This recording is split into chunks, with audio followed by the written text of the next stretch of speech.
warahmatullahi wabarakatuh. Selamat malam dan salam sejahtera untuk kita semua.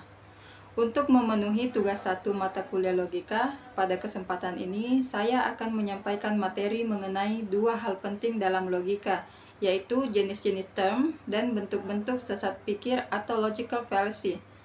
Kedua hal ini sangat penting dalam membantu kita berpikir secara rasional, sistematis, dan kritis dalam kehidupan sehari-hari maupun dalam dunia akademik. 1. Jenis-jenis term dalam logika.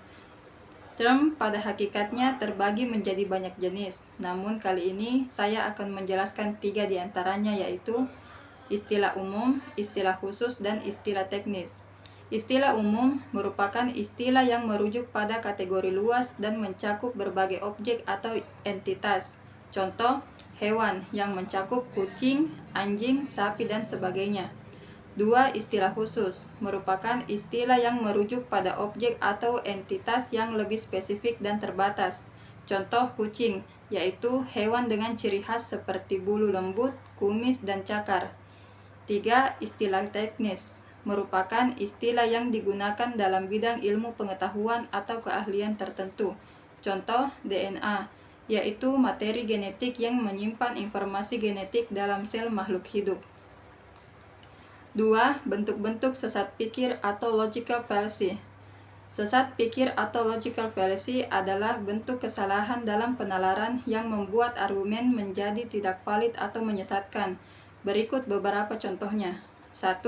Hasty generalization atau generalisasi terburu-buru. Ini terjadi ketika kesimpulan umum diambil berdasarkan sedikit atau tidak ada bukti yang cukup. Contoh, saya bertemu 2 orang dari kota X yang kasar, jadi semua orang dari kota X pasti kasar. Cara menghindari, gunakan data atau bukti yang cukup sebelum membuat kesimpulan. 2. Post hoc atau sebab akibat palsu. Ini terjadi ketika seseorang mengasumsikan bahwa karena peristiwa B terjadi setelah peristiwa A, maka A adalah penyebab B. Contoh, setelah saya beli payung, hujan turun, jadi beli payung menyebabkan hujan. Cara menghindari, pastikan hubungan sebab akibat dibuktikan dengan logika dan data. 3. Ad hominem atau serangan pribadi. Ini terjadi ketika seseorang menyerang karakter atau sifat pribadi lawan daripada argumen mereka. Contoh, dia bodoh, jadi argumennya pasti salah. Cara menghindari, fokus pada isi argumen, bukan pribadi pembicaranya. 4. Strawman atau karikaturisasi argumen lawan. Ini terjadi ketika seseorang menggantikan argumen lawan dengan argumen yang lebih mudah dihadapi atau dilemahkan. Contoh, orang yang mendukung pengendalian senjata ingin semua senjata diambil. Cara menghindari, tanggapi argumen lawan secara akurat dan adil. 5. False dilemma atau dilema palsu. Ini terjadi ketika seseorang mempersembahkan hanya 2 pilihan sebagai solusi, padahal ada banyak pilihan yang mungkin. Contoh, kalau kamu tidak dukung saya, berarti kamu lawan saya. Cara menghindari, sadari bahwa seringkali ada lebih dari 2 pilihan. 6. Circular reasoning atau penalaran melingkar.